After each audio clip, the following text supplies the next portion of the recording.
मध्य प्रदेश की जिन लोकसभा सीटों में टक्कर है उसमें से विंध्य की एक और सीट है और वो सीट है सतना सीट।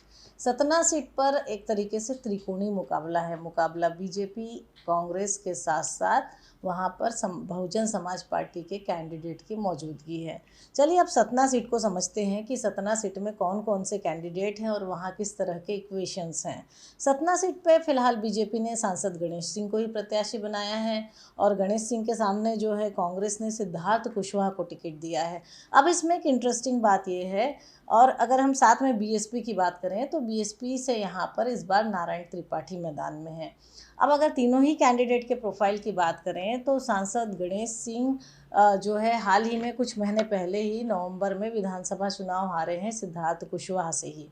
तो अगर गणेश सिंह के टिकट की हम बात करेंगे तो गणेश सिंह को लेकर जो 3-4 बातें जो बताई जा रही हैं उसमें ये है कि एक तो वो कि वो विधानसभा चुनाव हार चुके हैं, दूसरा 4 बार के सांसद हैं। तो कहीं ना कहीं अब इलाके की जनता को उनको इस बात से लेकर भी नाराज़गी रहने लगी है कि 4 बार के सांसद हैं लेकिन जो केंद्र की विकास की योजनाएं हैं वो अभी तक पूरी उस इलाके में पूरी तरह से नहीं पहुंची हैं।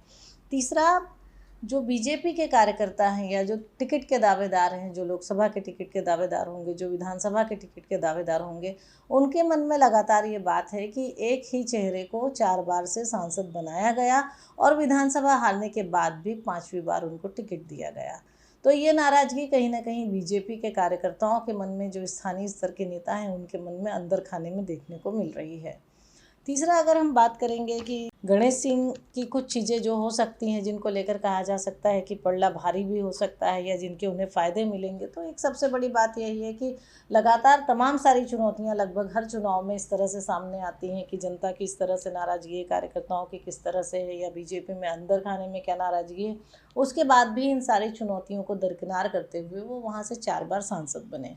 अब अगर हम कांग्रेस के कैंडिडेट सिद्धार्थ कुशवाहा की बात करें तो सिद्धार्थ कुशवाहा एक राजनीतिक परिवार से आते हैं। सिद्धार्थ कुशवाहा की सबसे बड़ा अगर देखें तो प्लस पॉइंट यही है कि उन्होंने कुछ महीने पहले ही गणेश सिंह को विधायक का चुनाव हराया है और विधानसभा में उन्होंने जीत दर्ज करी है।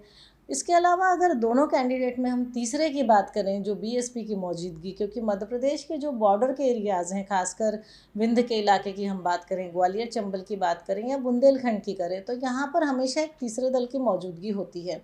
कई बार तो अगर हम देखें कि बीएसपी की मौजूदगी ऐसी रही कि उन्होंने कुछ समय में तो कई चुनाव में उन्होंने काफ़ी बेहतर सीटें पाई, चाहे वो 3 का चुनाव हो चाहे वो 9 का चुनाव हो।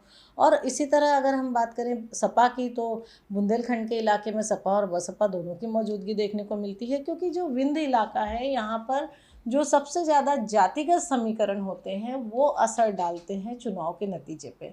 तो अब विंध्य में बीएसपी की मौजूदगी में इस वक्त बीएसपी की तरफ से नारायण त्रिपाठी चुनाव लड़ रहे हैं और नारायण त्रिपाठी वो चेहरा है जो सबसे ज़्यादा बार पार्टी बदल चुके हैं और आमतौर पर जितनी भी पार्टियों से खड़े होते हैं लगभग उनके हिस्से में जीत आती है, उनके खाते में जीत आती है। तो लगातार पहले वो बीजेपी से विधायक थे, उससे पहले वो कांग्रेस में थे, फिर कभी वो सपा में गए और इस वक्त वो बसपा से सांसदी का चुनाव लड़ रहे हैं। अब जो जातिगत समीकरण है इस सीट के वो कुछ ऐसे हैं कि सबसे ज़्यादा निर्णायक वोट ब्राह्मणों के हैं और सबसे ज़्यादा वोट भी ब्राह्मण के हैं और वही हार जीत का फैसला करते हैं।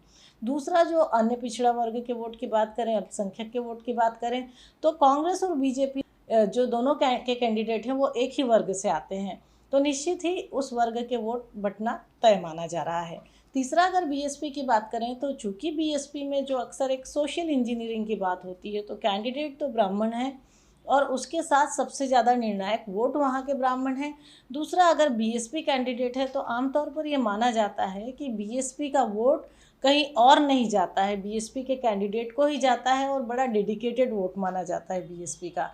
तो इस तरह से अगर हम देखें तो एक जो निर्णायक वोट होते हैं ब्राह्मणों के, उसके बाद जो बीएसपी के डेडिकेटेड वोट हैं, इसके बाद अल्पसंख्यक और दूसरे वर्गों की बात करें तो उनके वोट किसके खाते में जाते हैं। अब इसमें सबसे इंटरेस्टिंग ये होगा कि तीनों ही चेहरे वहाँ के जाने माने चेहरे हैं, पर अगर राजनीतिक कद की बात करें तो गणेश सिंह 4 बार के सांसद हैं। नारायण त्रिपाठी को भी इलाके के लोग बहुत बेहतर तरीके से जानते हैं, कई बार अलग अलग पार्टियों से चुनाव लड़े हैं और निर्दलीय भी लड़े हैं, तो कई बार उन्होंने जो है अपनी पहचान और उनके नाम को पूरी जनता वहाँ पर जानती है, और कईयों बार उन्होंने किसी भी पार्टी से लड़े हों, जीत बेहतर तरीके से दर्ज कराई है। तो इस पूरे लोकसभा सीट पर नारायण त्रिपाठी की मौजूदगी जो है सारे नतीजों को प्रभावित कर सकती है। मुकाबला त्रिकोणीय हो सकता है, क्योंकि जिस तरह से यहाँ पर जातिगत समीकरण जो है राजनीति को बहुत तेज़ी से प्रभावित करते हैं, तो उसमें अब इंटरेस्टिंग देखने को ये होगा कि क्या ब्राह्मण वर्ग का वोट एक तरफा जाएगा। अगर एक तरफा जाएगा तो क्या वो ब्राह्मण कैंडिडेट को जाएगा, और अगर ऐसा नहीं होगा तो क्या वो वोट भी बटेगा। दूसरा, अगर हम अन्य वर्गों की बात करें तो दोनों ही कैंडिडेट कांग्रेस और बीजेपी के एक ही वर्ग से आते हैं। अगर वो वोट भी बटता है तो फिर दोनों के हिस्से में से किसके खाते में ज़्यादा आता है। फिर इसके बाद अल्पसंख्यक या दूसरे वर्गों के वोट की बात करें तो कुल मिला के जातिगत समीकरणों पर लगभग तय होते हैं यहाँ पर चुनाव के फैसले। और जातिगत समीकरणों के हिसाब से देखें तो जो मुकाबला है इस वक्त त्रिकोणीय दिखाई दे रहा है।